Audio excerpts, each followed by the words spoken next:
Estimados irmãos espíritas e não espíritas, sejam bem-vindos ao nosso canal. Em tempos de festas juninas, nada mais oportuno que homenagear aquele que é símbolo dessa quadra, João o Batista. Seguramente uma das figuras mais icônicas do cristianismo. Muitos se perguntam, por que comemora-se o dia de São João em 24 de junho? Observe que a época de Jesus, a era Anno Domini, ou era comum, como preferem os não cristãos, sobretudo historiadores judeus e muçulmanos, laicos. Esse Anno Domini tem como ponto de partida o dia 1º de janeiro do ano 1 depois de Cristo. Isto é, o 7º dia após o 25 de dezembro, que se convencionou ter sido o dia do nascimento de Jesus, o Cristo. Lembrar ainda que esse ano 1 da era cristã, ele corresponde ao ano 754 da fundação de Roma, segundo um cálculo feito por Dionísio Exíguo, mais de 500 anos depois do nascimento do profeta. Muito bem, já temos a explicação da data e o motivo e as razões. Nós sabemos que quando o anjo Gabriel visitou Maria, lhe disse: "E eis que também Isabel, tua prima, concebeu um filho em sua velhice, e é este o 6º mês para aquela que era chamada estéril." Isso você confere no versículo 36 do capítulo 1 do Evangelho de Lucas. Ora, se o nascimento de Jesus foi em 25 de dezembro e o anjo, melhor dizendo, falou que 6 meses antes Isabel havia concebido João, o precursor então houvera nascido em 24 de junho. Mas a festa de São João, ela se origina somente na Idade Média, na celebração dos chamados santos populares, Santo Antônio, São João e São Pedro. E quando a tradição foi trazida para o Brasil, encontrou na alegria dos negros, na culinária indígena, todos os ingredientes necessários para se transformar numa grande celebração, apoiada firmemente pela Igreja Católica. Mas a denominação mais comum para João o Batista é de o precursor. Aquele que vem antes, aquele que prepara.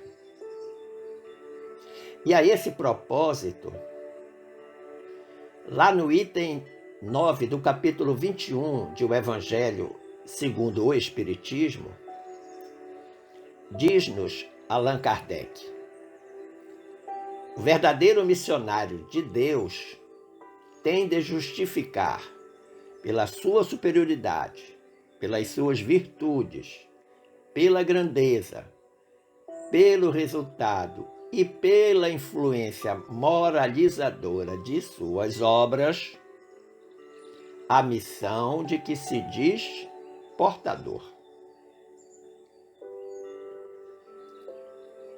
Em tempos em que se vê o aparecimento de falsos missionários, é fácil identificá-los, porque eles não têm exatamente essas qualidades apontadas por Kardec para o verdadeiro missionário de Jesus. A superioridade moral, as virtudes, a grandeza, o resultado da sua obra, a sua influência moralizadora, algo que estava presente na figura de João. Por outro lado, Humberto de Campos, no capítulo 2, intitulado Jesus e o Precursor, da obra Boa Nova, afirma: João Batista foi a voz clamante do deserto, operário da primeira hora.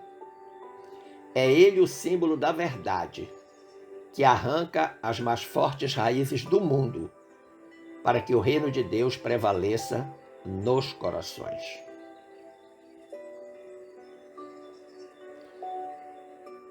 João Batista passou uma parte do seu tempo no deserto, num estado de profunda meditação, de uma relação mais íntima com Deus. Ele é o operário da primeira obra, perdão, porque é ele quem vai iniciar todo o processo da cristandade, do cristianismo, com o anúncio da chegada do Messias. A sua forma de ser, disciplinada, exigente, por vezes contundente nas palavras, o colocavam como símbolo da verdade. Aquela verdade que Jesus mais tarde vai dizer: eu sou o caminho, a verdade e a vida. A verdade vos libertará. João já vem fazer esse anúncio. E na qualidade de símbolo da verdade, então ele provoca o arrancamento de tudo aquilo que impedia o estabelecimento do reino de Deus no coração humano.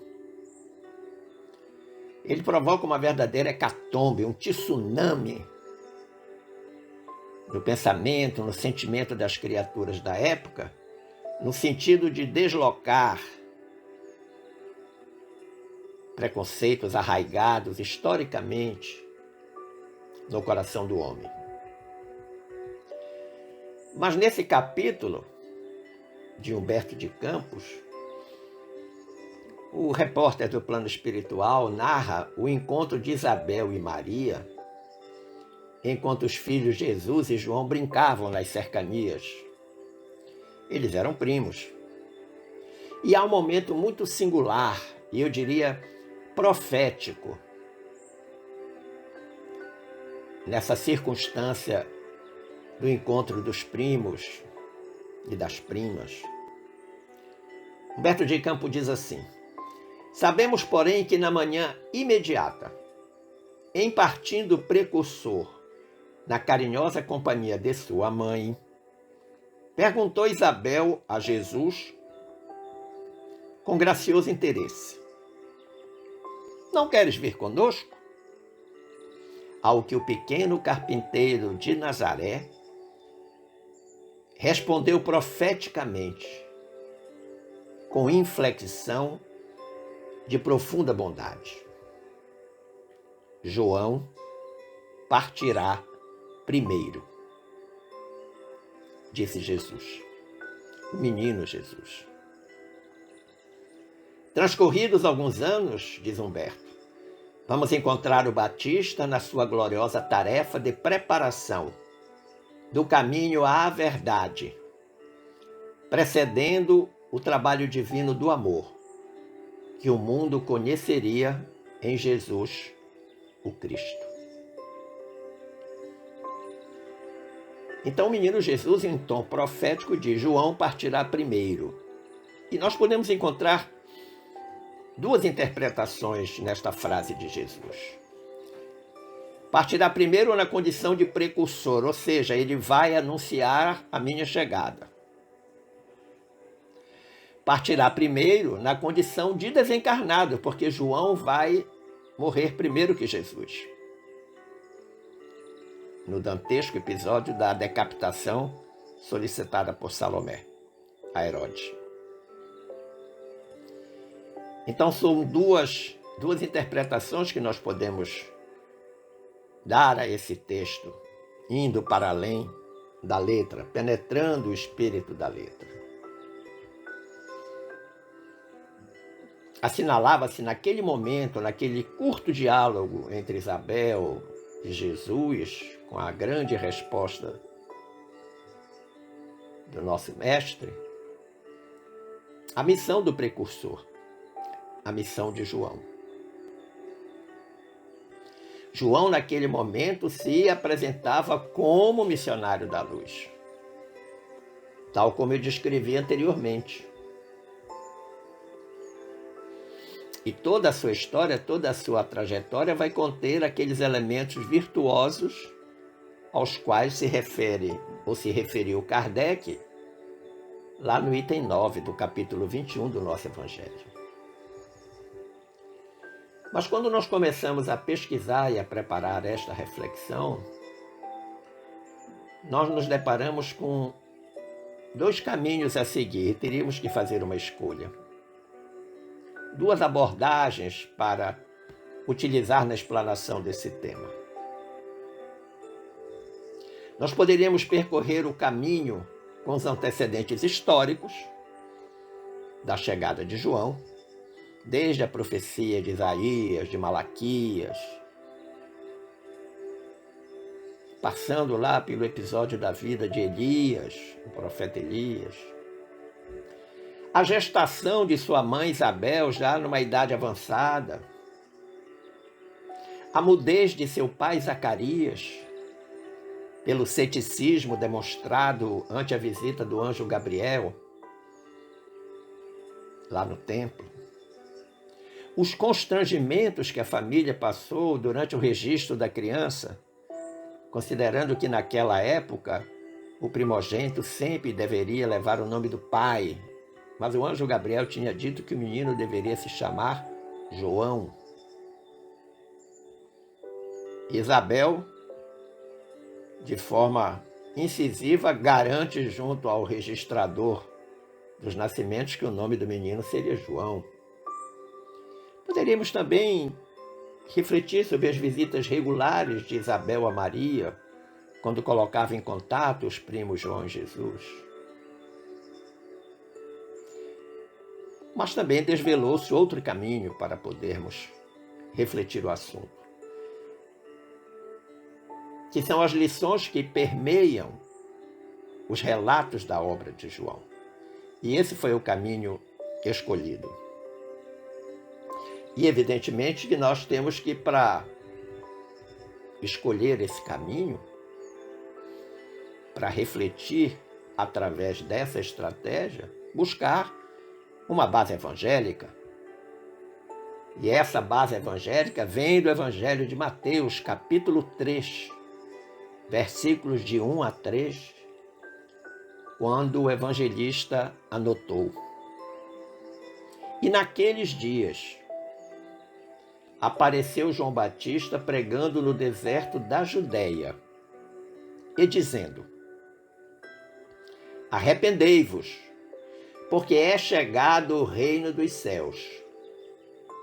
Porque este é o anunciado pelo profeta Isaías, que disse: Voz do que clama no deserto, preparai o caminho do Senhor, endireitai as suas veredas. Vós que clama no deserto, preparai o caminho do Senhor, endireitai as suas veredas. Mateus então está relembrando a fala de João Batista, que por sua vez relembra a profecia de Isaías e que contém dois elementos singulares. a preparação do caminho do Senhor e o endireitamento das veredas. E que a gente precisa entender o que isto significa. Preparar o caminho do Senhor é levar o homem de volta à trilha do fiel cumprimento das leis divinas, que já era do conhecimento dos judeus daquela época através da Torá. E que para nós agora tem mais um acréscimo. Além do cumprimento das leis divinas, pautar a vida, a existência no Evangelho de Jesus. E o endireitamento das veredas significa exatamente aplainar internamente dentro de cada um de nós todas as imperfeições, os equívocos, os erros históricos e repetidos ao longo das múltiplas reencarnações que temos.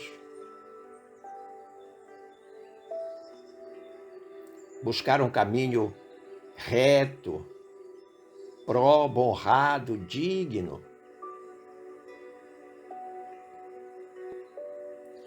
Mas é preciso que também se diga, ou se reflita, o contexto da época em que João fez esse pronunciamento. Quando Deus enviou João Batista para exercer o seu ministério, as condições espirituais do povo de Israel estavam em rápido declínio.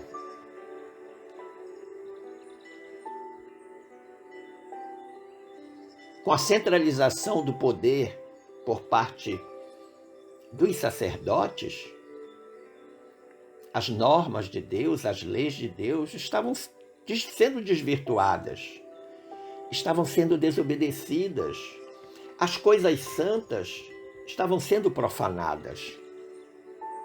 Lembremos do episódio de Jesus com os vendilhões do templo. As exigências daquela sociedade estavam em constante conflito, em franco confronto com as exigências da lei de Deus.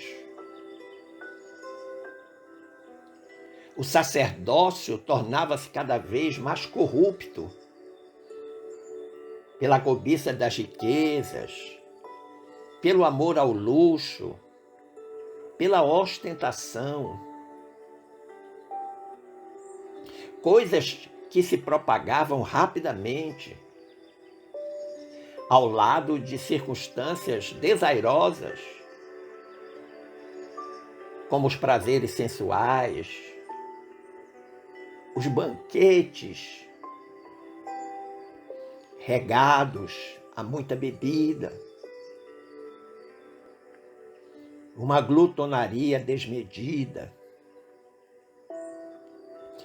Isso tudo causava uma degeneração física e espiritual. E, de uma certa forma, insensibilizava o povo ao pecado. Tudo era considerado normal. E some-se ao fato que a nação de Israel, naquele momento, também se encontrava num estado de excitação e descontentamento, como consequência da tirania e extorsão por parte do poder romano, por parte de Roma. O estado de excitação porque havia sido anunciado a vinda de um Messias que libertaria o povo.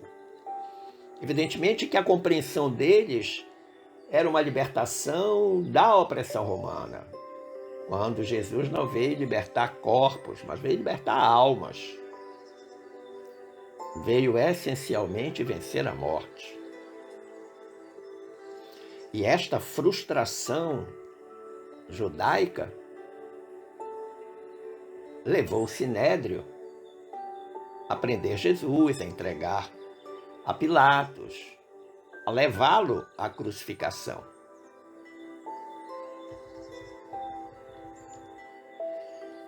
Mas você pode estar perguntando qual era a missão de João.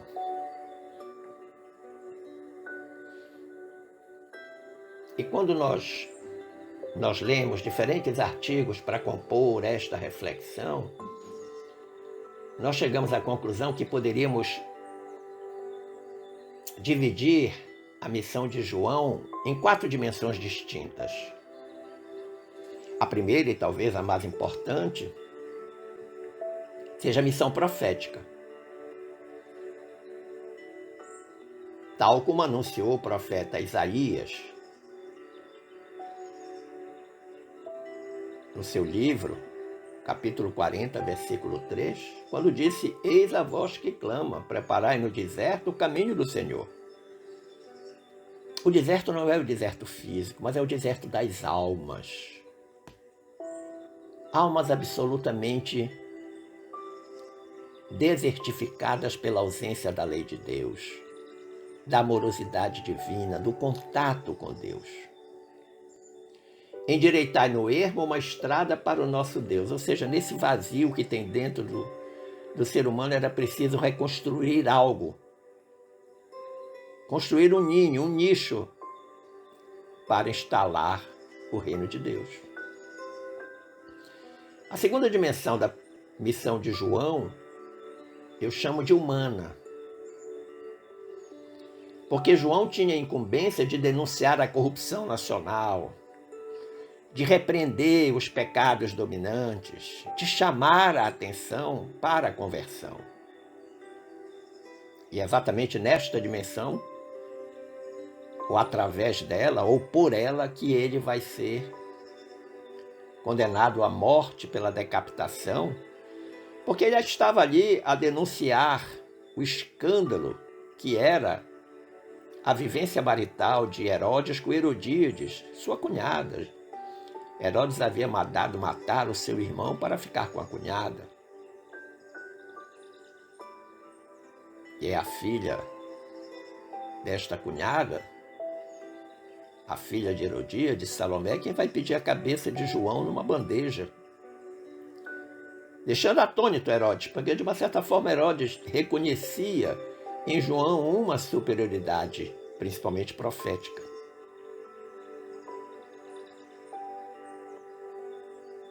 Mas João denunciava veementemente, inclusive fazendo isso na porta do palácio de Herodes, da conduta inidônea que Herodes mantinha com Herodíades.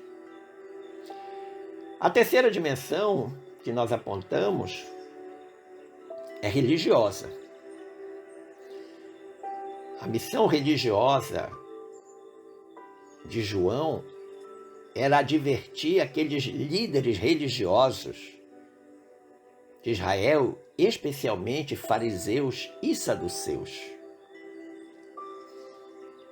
A turma que inclusive estava levando aquele estado de decomposição moral da sociedade, a corrupção do Sinédrio. Tanto que no versículo 7 do capítulo 3 do Evangelho de Mateus, há uma fala de João que é dirigida aos fariseus e aos saduceus, que vez por outra iam espionar o batismo que João fazia das pessoas nas águas do Rio Jordão. E Mateus anotou: e vendo ele muitos dos fariseus e dos saduceus que vinham ao seu batismo, dizia-lhes: raça de víboras, quem vos ensinou a fugir da ira futura? Ou seja, João estava declarando para aquelas criaturas que o orgulho que elas possuíam, o egoísmo, a crueldade, fazia com que eles se tornassem uma raça de víboras. Uma expressão que naquela época era considerada uma terrível maldição para o povo. Algo que nós observamos também nos documentos estudados para essa reflexão. E a quarta e última dimensão da missão de João, eu chamo de espiritual. Sim, porque João foi o precursor da vinda de Jesus com a sua missão evangélica. E evidentemente que na condição de precursor ele fazia um anúncio extremamente importante, porque eles diziam: arrependam-se, pois o reino dos céus está próximo. Nós conferimos no versículo 2 do capítulo 3 de Mateus. Mas qual é o sentido de arrependei-vos, tão insistentemente nominado por João? Nós sabemos que o arrependimento representa o remorso, a consciência de culpa, que assoma todo aquele que sabe e tem consciência de que está errado. A dor do remorso muitas vezes é pior que a dor física. Aliás, para a dor física tem analgésico e para a dor moral. Mas a gente precisa também entender que diante do erro não basta somente arrepender-se. Não basta apenas sentir-se culpado, ter remorso. É necessário imperiosamente consertar o erro, ou seja, repará-lo. Mas é na reparação que o ser humano encontra suas maiores dificuldades diante do erro. Muitos são os entraves do coração que impedem essa reparação. E dentre eles, existe um que é o mais frequente e mais importante, chamado orgulho. Considerado uma das chagas morais da sociedade, segundo assinala o nosso Evangelho, segundo o Espiritismo. Eu costumo sempre dizer que nós temos que imaginar essa circunstância, fazendo uma analogia, como um banquinho de 3 pernas. Uma perna é da tomada de consciência, a outra perna é do remorso e a terceira é da reparação. Normalmente nós tomamos consciência e nos arrependemos, mas não conseguimos reparar. Tira 2 perninhas do banco, ou uma perninha do banco. Tira a perninha da reparação. Você consegue sentar num banco com apenas 2 perninhas? Seguramente não. Portanto, se não houver o cumprimento fiel e integral desta trilogia, que é interdependente, tomada de consciência, remorso e reparação, permaneceremos no estado de erro. Mas na época de Jesus e antes de Jesus, no passado, a reparação era realizada sempre às custas de ritos externos. E até a chegada de João Batista, a tentativa de se obter paz interior estava relacionada às obrigações religiosas ou às manifestações de culto externo, representada pelos sacrifícios, holocaustos, oferendas, santificação do sábado, entre muitas formas apresentadas. Se você tiver a curiosidade de ler o versículo 63 do capítulo 8 do primeiro livro dos Reis, você vai encontrar algo extremamente interessante em relação a essa questão dos ritos externos.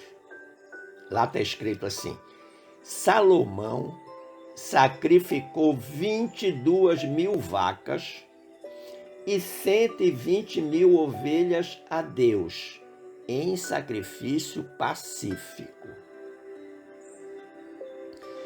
Evidentemente que a noção da época é que a divindade, diante do erro dos homens, ficava aborrecido.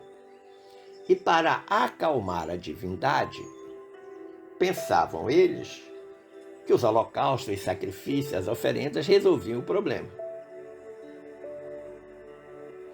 E a gente sabe que não era assim.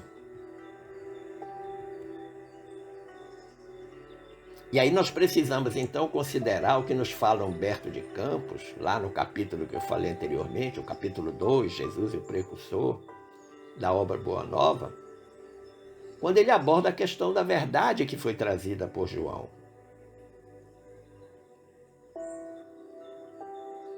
Lembrar que Jesus havia dito: conhecereis a verdade vos libertará. Mas João dizia, e diziam sobre João que ele era a verdade. E quando ele se auto-anunciava como a verdade, ele dizia: a verdade, na sua tarefa de aperfeiçoamento, dilacera e magoa, deixando-se levar aos sacrifícios extremos.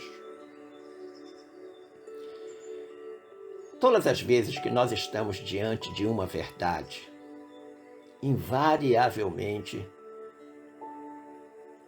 ela nos confronta, nos magoa, nos fere, cobra determinadas posturas e decisões que às vezes nós não temos condição de fazer por orgulho, por covardia, por vaidade.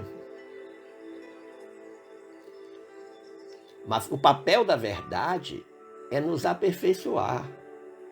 E aí a gente vai ter que renunciar, nós vamos ter que abraçar sacrifícios extremos, como diz Humberto de Campos,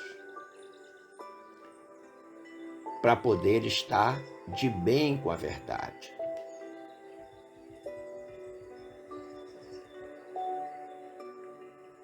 Se nós olharmos a missão de João, como também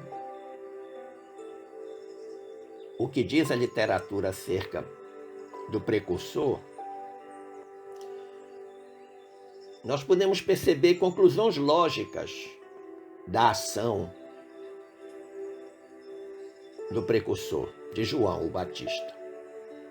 João Batista representa aqueles que estão empenhados na luta pela reeducação espiritual, sob o império da lei de causa e efeito.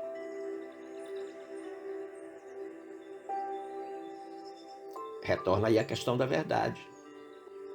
A reeducação espiritual implica na aceitação e prática desta verdade, na tarefa do aperfeiçoamento.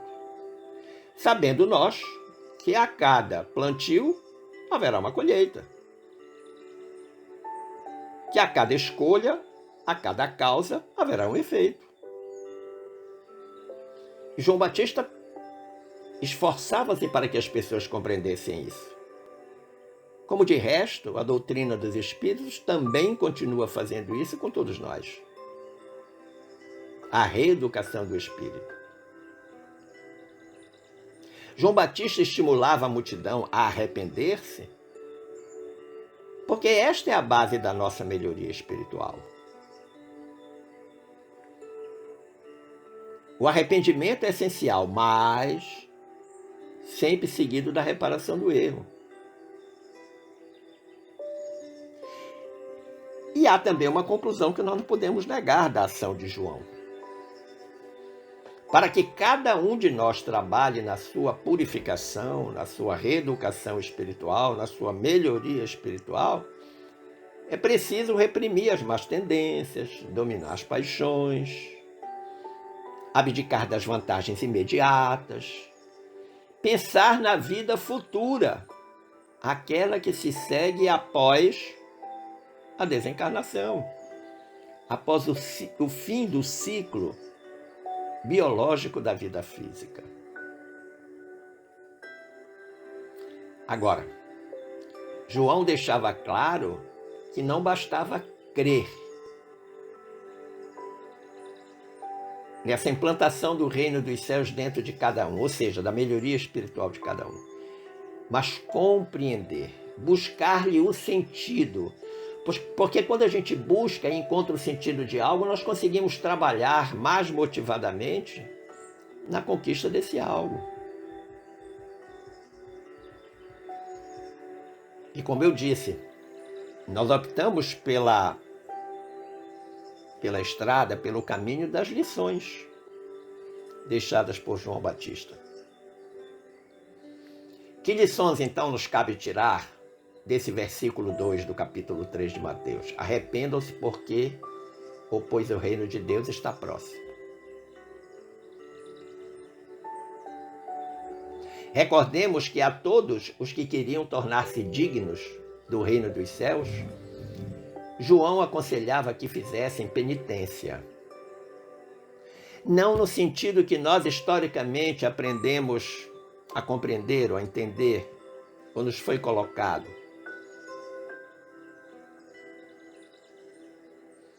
A penitência que o João pregava era diferente daquelas que no curso da história da humanidade, do cristianismo, especialmente a Igreja Católica, utilizou. Qual seria essa penitência como o primeiro passo a ser dado em direção ao reino de Deus? Seguramente, penitência não eram as longas orações, intermináveis orações feitas no templo ou fora dele. Penitência não eram os donativos nem as esmolas, nem tampouco as peregrinações aos lugares santos. Penitência não era a construção de capelas ou igrejas, muito menos jejuns, nem certos votos professados, nem promessas. Penitência não era adoração de imagem, nem tampouco a entronização dessas imagens. A penitência não consistia em formalidades exteriores, mas sim na reforma do caráter, na retificação dos atos errados que cada um havia praticado, dos erros perpetrados, das imperfeições, dos equívocos, da reforma moral, da reeducação do espírito.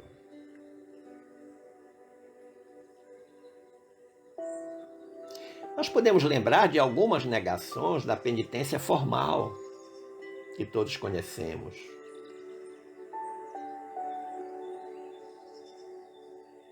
De que valem as formalidades exteriores se o íntimo de cada qual de nós permanecer o mesmo?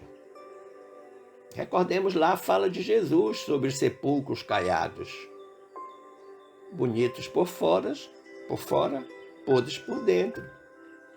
Ou dos vasos, limpos externamente, imundos internamente.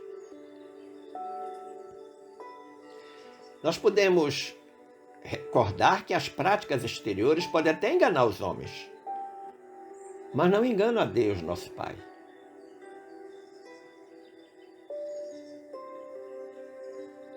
Qual o valor da confissão de erros ou dos nossos erros a alguém,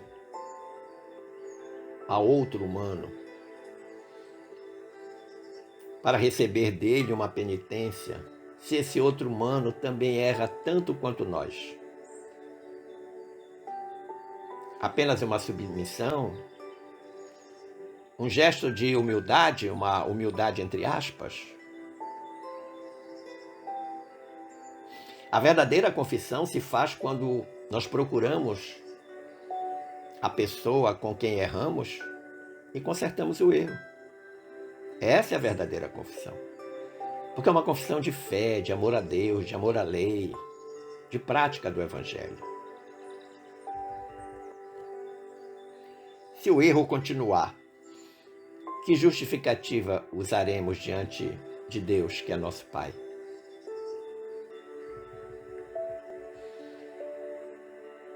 Então nós podemos ver que existem algumas lições práticas. Roubaste teu irmão? Restitui o que roubaste. Defraudaste alguém? Entrega o que pertence. Cometeste adultério? Purifica-te por um viver honesto. Tens vícios? Abandona-os. És mau, vingativo, rancoroso? Torna-te bom. Perdoa. Sê indulgente. És rico? Ajuda o pobre. És pobre? não murmures contra a tua situação. Se és sábio, instrui o ignorante. Se és forte, ampara o fraco. És empregado? Obedece diligentemente. Ah, és patrão? Sê humano para com os teus subalternos. Se sois pais, encaminhai vossos filhos pelas veredas do bem. Se sois esposos, tratai-vos com carinho, com amor, com amizade, fazendo do lar um santuário de virtudes, de abnegação, de devotamento. Mas se sois filhos, respeitai os vossos pais. Esses são alguns dos dignos frutos de penitência, daquela penitência que João pedia que se fizesse.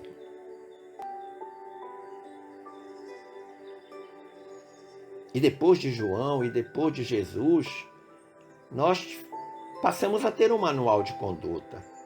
Vamos lembrar lá o que nos diz o confrade Eliseu Rigonati. O Evangelho é o regulamento moral que nos cumpre observar. O Evangelho de Jesus é o manual de instrução da existência humana.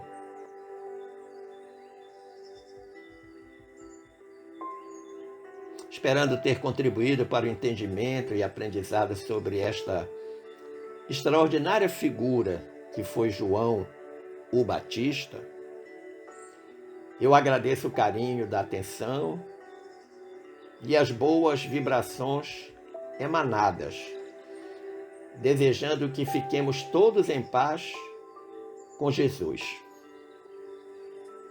Que Deus nos abençoe nesta quadra junina. Um forte abraço.